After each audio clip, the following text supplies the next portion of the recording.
क्या आप भी अपने मैरिड लाइफ में बोर हो रहे हैं? क्या अब आपको ये लग रहा है कि आप जिस एक्स्ट्रा मैरिटल अफेयर में है उसको कंटिन्यू करना ही करना है? क्या आपको लग रहा है कि अब डिवोर्स ही एक रास्ता है, या फिर आपका दिल ये कर रहा है कि घर छोड़ के भाग जाओ और जो आपका नया पार्टनर है उसके साथ में अपना जीवन बिताओ? आपको इस बात की भी परवाह नहीं है कि जो आपके बच्चे हैं उनके भविष्य का क्या होगा? तो ये केवल आपकी कहानी नहीं है। हमारे पास में 3 से 4 अगर लीगल एडवाइस हो रहे हैं तो उसमें से हर एक व्यक्ति ये कहता है कि मेरी स्थिति ऐसी ही है। आखिर ऐसा क्यों है कि लोग अपने मैरिड लाइफ में इतना जल्दी बोर होने लगे हैं और उससे निकलना चाहते हैं? क्या वजह क्या है? इस विषय में बात करने के लिए मेरे साथ में डॉक्टर तरुणा एस गौर है, जो इस तरह के मामलों को देखती हैं। तो डॉक्टर साहब, आपका बहुत बहुत स्वागत है जी। नमस्कार जी सर। जैसे आपने बताया ये बात बिल्कुल सही है। पहले बहुत कुछ होता था रिश्ते में, शादियों में, लेकिन आजकल ये बड़ा फिनोमिना है। तो ये बोर होना सामान्य बात है या फिर ये रिश्तों में कुछ खिंचाव है या कुछ अलग असंतोष है? देखिए, आजकल मैट्रिमोनियल लाइफ, फैमिली लाइफ, आजकल तो सिचुएशन ये है कि हम लोग जब कोर्ट में जाते हैं और देखते हैं तो जो विषय है ना, वो विषय सुन करके आप हैरान हो जाओगे। कानून की किताब में कहीं लिखा ही नहीं है। कानून की किताब में तो ये है कि अगर क्रूएलिटी अगर आपके साथ में हो रही है तो आप जरूर उसके खिलाफ आवाज उठाओ। अगर आपका पति आपको रिस्पेक्ट नहीं दे रहा है या आपके साथ कुछ भी ऐसा मारपीट हो रहा है या कुछ भी अगर ऐसा हो रहा है तो आप जरूर उसके खिलाफ आवाज उठाओ। मतलब मन की स्थिति की कोई बात नहीं है। मन की स्थिति की कोई बात नहीं है, लेकिन आप कहते ये हो कि मेरा पति मुझे जैसे मेरे पास में अभी कुछ दिनों पहले एक मेल आया था और मेल का मैंने रिस्पॉन्स कर, जैसे मान लीजिए मेल मेरे पास में, मैंने सुबह में 6 बजे मेल देखा था और मेल में लिखा ये था कि मेरी शादी 1 महीने पहले हुई है और मेरे पति को ईडी का प्रॉब्लम है और मुझे उनसे डिवोर्स चाहिए। और उसके बाद से मुझे रिप्लाई करने में 2-3 घंटे बीत गए थे और 10 बजे तक, कोर्ट आने तक मेरे पास 50 कॉल मेरे मोबाइल फोन पे आ चुके थे। तो ये क्या? तो ये जो डिस्प्रेशन है, ये जो डिस्प्रेशन है, इस हद तक डिस्प्रेशन है कि भाई मैं अपने मैट्रिमोनियल लाइफ में बिल्कुल खुश नहीं हूँ और मैं इसको जल्दी से छोड़ दूँ, कोई अटैचमेंट नहीं है। ये बहुत गंभीर समस्या है और बहुत तेजी से आगे बढ़ रहा है ये। यहाँ पे हम ये देखते हैं, ये तो आपने नई शादी की बात की, 20-20 साल पुराने जो रिश्ते हैं शादी के, उनमें भी लोग चाह रहे हैं कि वो अलग जाएं। तो ये क्या जो रिश्तों की ये जो टूटन है, ये हो किस लिए रही है? क्या व्यस्त ज्यादा है पति पत्नी आजकल अपनी अपनी लाइफ में, इस वजह से, या फिर? मैं एक सवाल आपसे पूछता हूँ और उसको इस सवाल के माध्यम से भी समझ पाएंगे। जब हम अपने घर में कोई एक छोटा सा पौधा लाते हैं और उसको लगाते हैं तो उसकी नरिशमेंट करते हैं। और नरिशमेंट कैसे करते हैं? उसमें पानी डालते हैं, अगर कोई पत्ता सूख रहा है तो उसको काटते हैं और उसको फिर से हम, अगर धूप ज़्यादा लग रहा है तो हम उसको छांव में लेकर के जाते हैं। तो हम नरिश करते हैं पौधे को और वो फिर पौधा गमले में ही क्यों ना हो वो खिलखिला जाता है। उसमें आप अगर फूल खिलने वाले पौधे हैं तो उसमें फूल खिलेंगे। तो ये नरिशमेंट से होता है। लेकिन जब आपकी शादी होती है तो शुरू में तो रहता है कि हनीमून पे जाना है, उसके बाद से बच्चे हो रहे हैं, लेकिन उसके बाद से आप अपने रिश्ते में क्या नरिशमेंट करते हो? आप कुछ भी नहीं नरिशमेंट करते हो ना। जब आप कोई नरिशमेंट करोगे ही नहीं, जब आपके लाइफ में कोई एक्साइटमेंट बचेगी नहीं, और एक्साइटमेंट आएगी नरिशमेंट से। नरिशमेंट का मतलब ये हो गया कि आप अपने पति को या पत्नी को वैसे ही अप्रिशिएट कर रहे हो जैसे आप शादी के पहले साल में कर रहे थे। तो अब तो अप्रिशिएशन आप भूल ही गए हो। आपकी पत्नी थक गई काम करते करते, लेकिन आप एक शब्द नहीं निकाल रहे हो कि तुमने बहुत काम किया। ऐसा भी तो होता है कि फिजिकल बॉन्डिंग भी यहाँ पे बहुत कुछ मैटर करती है और लोगों को लगता है कि जो आउटसाइड काम कर रहे हैं उनके कहीं ना कहीं अट्रैक्शन भी हो जाते हैं अलग अलग। मैं बता रहा हूँ, आपकी भटकाव तभी शुरू होता है जब आप अपने पार्टनर से खुश नहीं होते हो। अगर आप अपने पार्टनर से खुश हो तो आपको कोई दूसरी महिला, दूसरा व्यक्ति, दूसरा पुरुष आपको आकर्षित कर ही नहीं सकता। आपके मन के किसी कोने में कोई ना कोई असंतुष्टि का भाव है। आपको लगता है आपका पति वो पूरा नहीं कर पा रहा है, चाहे वो पैसे से नहीं पूरा कर पा रहा है या फिजिकली नहीं पूरा कर पा रहा है, आपको वो सुख सुविधा नहीं दे पा रहा है, पत्नी भी वैसे ही नहीं कर पा रही है, तो आप दूसरों में वो खुशी ढूंढने लगते हो और फिर आपके संबंध बनते हैं। और संबंध बनने के बाद से आपको लगता है यही सब कुछ है। आपके संबंध हो सकता है कि नौकर से बन जाए, आपके संबंध हो सकता है ड्राइवर से बन जाए, तो आपको लगता है वो ड्राइवर आपको ज्यादा सुख दे सकता है, आपका पति जो मालिक है उस ड्राइवर का वो नहीं सुख दे सकता, है ना। तो ये या तो फिर आप शुरू हो जाते हैं, यहीं से क्राइम भी शुरू हो जाते हैं।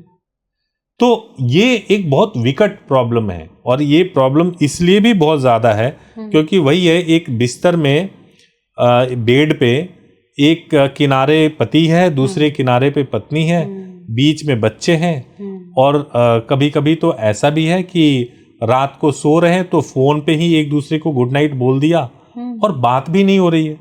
हाँ, तो ये साइलेंट डिवोर्स टाइप की जो चीजें चल रही हैं तो बेडरूम में, ये एक बहुत सीरियस प्रॉब्लम है, और इसको अगर करेक्ट करेंगे तो ठीक हो जाएगा। और कोई भी पति और कोई भी पत्नी अगर ये सोच रहे हो कि आप घर छोड़ करके डिवोर्स लेकर के केवल इस वजह से, क्योंकि आप अपनी फाइनेंशियल रिक्वायरमेंट की वजह से या फिर आप फिजिकल रिक्वायरमेंट की वजह से अगर आप अपने पति या पत्नी को छोड़ रहे हो, और बाद की जो लाइफ बहुत हसीन लाइफ होने वाली है, तो उस पर भी एक बार रीथिंक करके देखना चाहिए कि क्या सचमुच हसीन होगा या नहीं होगा। तो इस तरीके के जो रिश्ते हैं, आपने सिचुएशंस बताई, होती है यही वास्तविक, लेकिन मन को समझाना थोड़ा मुश्किल होता है। तो ऐसे में क्या गलतियां नहीं करनी चाहिए बीइंग ए वुमेन?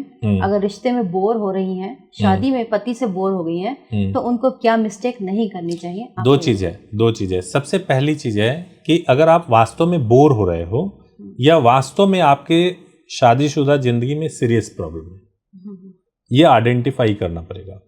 ठीक है, बोर इसलिए भी हो सकते हो, आप बोर कह रहे हो कि भाई आपका पति आपको समय ही नहीं दे रहा है, और आप उस बात से इस हद तक परेशान हो कि आप किसी और व्यक्ति के संपर्क में जाने के लिए तैयार हो, किसी और का साथ आपको अच्छा लग रहा है।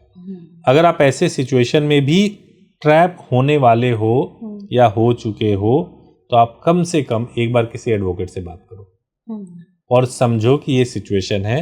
वो काउंसलिंग करेंगे और आपको बताएंगे। हो सकता है आपके हस्बैंड की काउंसलिंग करें या वाइफ है तो वाइफ की भी काउंसलिंग करें। तो एक चीज तो ये हो गई।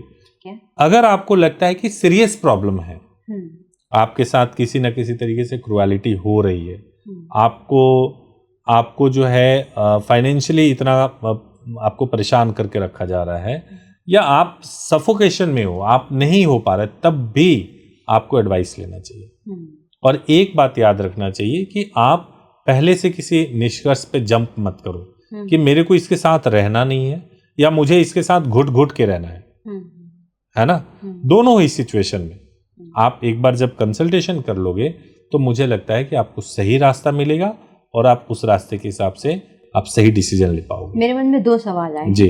एक ये कि अगर मान लीजिए ये वजह है क्रुएलिटी की, तो एडवोकेट से बात करेंगे, लेकिन अगर कोई तीसरा व्यक्ति इन्वॉल्व हो गया है पति पत्नी की लाइफ में, पत्नी की लाइफ में कोई आ गया है, जैसे कि अभी इस समय बहुत लोगों की जिज्ञासाएं भी है, बहुत तरीके की होने लगी, तो अगर पत्नी की लाइफ में कोई आ गया तो फिर किस तरीके से उस सिचुएशन से निपटना होगा? एक पुरुष को कैसे निपटना होगा? देखिए, अगर आपको पता चल जाए कि आपके पत्नी का किसी और के साथ में रिलेशनशिप है, फिजिकल रिलेशनशिप है, ठीक है, ऐसा नहीं है कि वो फोन पे बात करती है या वो रात को वीडियो कॉल करती है, आप पहले बिल्कुल श्योर हो जाओ कि क्या वास्तव में आपकी वाइफ का फिजिकल रिलेशनशिप किसी और व्यक्ति के साथ में है।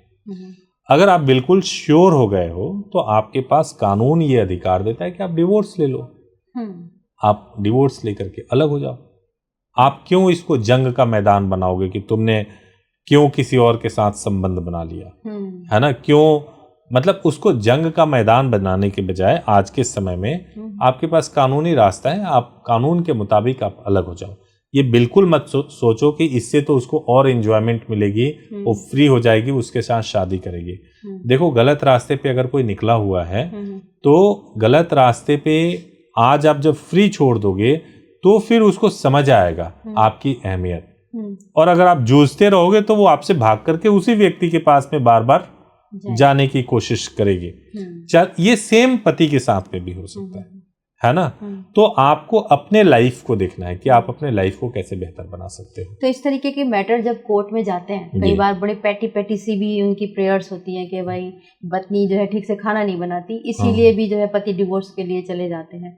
या फिर पत्नी कहती है शॉपिंग नहीं कराते, तो क्या कोर्ट इन केसेस को किस नजरिए से मैं इसको देखती दो है? तरीके से बोलूंगा। कई बार ऐसा होता है कि आपको राइट वर्ड्स नहीं मिलते, आपको अपने साथ हो रहे प्रॉब्लम्स या क्राइम के लिए आपको राइट वर्ड नहीं मिलते, है ना।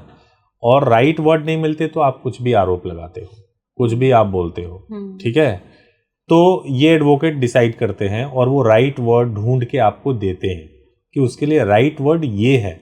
आप जो बोल रहे हो ना कि मेरा पति 4 दिन तक घर नहीं आता और मैं इससे बड़ा परेशान हूँ, पति कहता है कि मैं काम में बिजी हूँ, तो राइट वर्ड हो सकता है एडवोकेट दे कि ये एडल्टरी हो सकता है, चेक करो ऐसा है भी या नहीं है ना। तो आप पहले एडवोकेट से कंसल्ट करो।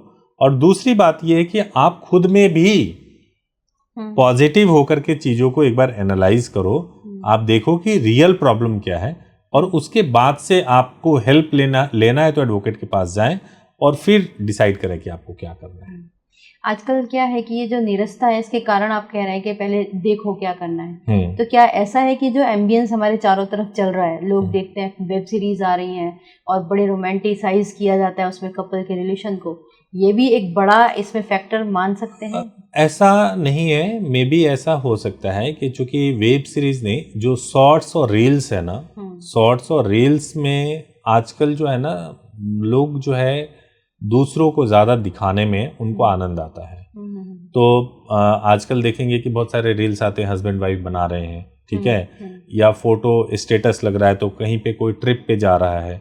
अब मान लीजिए कि आपके हस्बैंड को टाइम नहीं मिल पा रहा है या आपकी वाइफ भी जॉब में है और आप ट्रिप पे नहीं जा रहे हो, तो आपको वहीं से एक फील आ गया कि यार मेरे साथ तो बहुत गलत हो रहा है। तो ये सारी चीज़ें बचकानी है। और दूसरी बात ये है कि आज के समय में जो शादी हो रही है वो बहुत मैच्योर्ड एज पे हो रही है, 25-30 के एज में हो रही है, तो वहाँ पे रिश्ता तुरंत इवॉल्व नहीं होता। वहाँ पे आपको 2 साल 3 साल 4 साल पूरा समय देना होगा। और एक ही चीज़ है कि बिना समर्पण, बिना त्याग और बिना प्यार और रिस्पेक्ट के कोई भी रिश्ता फल फूल नहीं सकता, नरिश नहीं हो सकता। तो आप अपने रिश्ते में कितना कम्युनिकेशन रखते हैं, आप कितनी बातें करते हैं, एक दूसरे को कितना एंजॉय, दूसरे को के साथ कितना एंजॉय करते हैं, बातों को, साथ को, समय को, एक दूसरे के प्यार को अगर आप एंजॉय करते हैं, अप्रिशिएट करते हैं, तो डेफिनेटली आप नरिश कर रहे हैं अपने रिश्ते को और आपकी लाइफ बहुत ही मज़ेदार और शानदार रहने वाली है। और सबसे बड़ी बात, आपके बच्चे की भी लाइफ बहुत मज़ेदार और शानदार रहने वाली है। अगर आपकी खराब है तो आपसे ज़्यादा खराब आपके बच्चे की होने वाली है, ये बात याद रखिएगा। आपने बिल्कुल सही कहा कि छोटी सी बोरियत या इस तरीके की चीज के पीछे इतने सुंदर रिश्ते को खत्म ना किया। जी। इस विषय पर बात करने के लिए आपका बहुत thank you madam, thank you so much, thank you.